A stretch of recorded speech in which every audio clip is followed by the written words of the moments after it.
नमस्कार, आपल्या घाटमध्ये आपलं स्वागत आहे. आणि आज आपण राजावडी हिंदू स्मशानभूमी येथे आलेलो आहोत.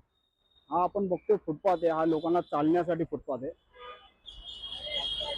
आणि हा बघा, बिल्डरचं सेल ऑफिस. आपण अनेक बघतो की अनेक दुकानं तोडली, अनेक खाऊ गल्ली तोडली आणि फेरीवाल्यांना उचललं. मात्र आपले नगरसेवक अशा बिल्डरांवरती कारवाई करायला का घाबरतात? सरळ सरळ दिसते हे जे सेल्स ऑफिस जे आहे ते एका फुटपाथवर बांधलेलं आहे.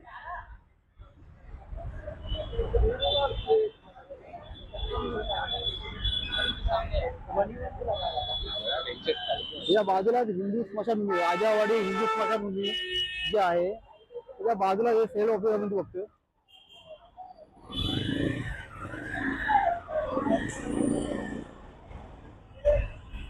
हा लोकांना चालण्यासाठी फुटपाथ आहे, पण महानगरपालिकेला मात्र दिसत नाहीये. हा जो फुटपाथ आहे हा लोकांना चालण्यासाठी फुटपाथ आहे. लोक इथे चालू शकतात. मात्र पुढे गेल्यावर हा बघा फुटपाथ हा संपतो का? हा लोकांना चालण्यासाठी नाहीये का?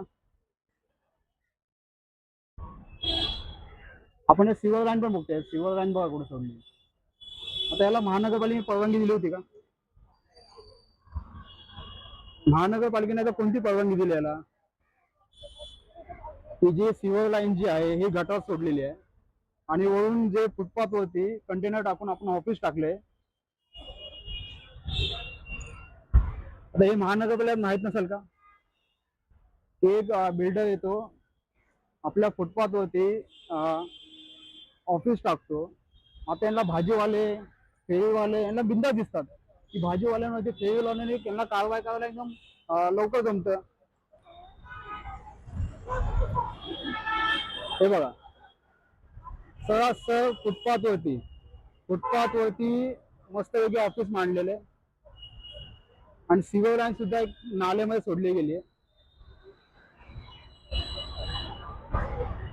घाटकोपर हिंदू स्मशानभूमी त्याच्या बाजूला जे ऑफिस आहे.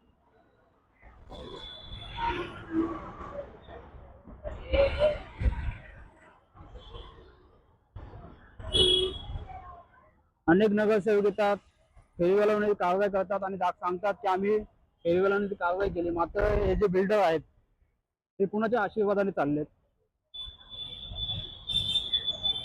आता ह्याच्यावर काय कारवाई होते तेच आपण आता बघणार पुढच्या वेळी.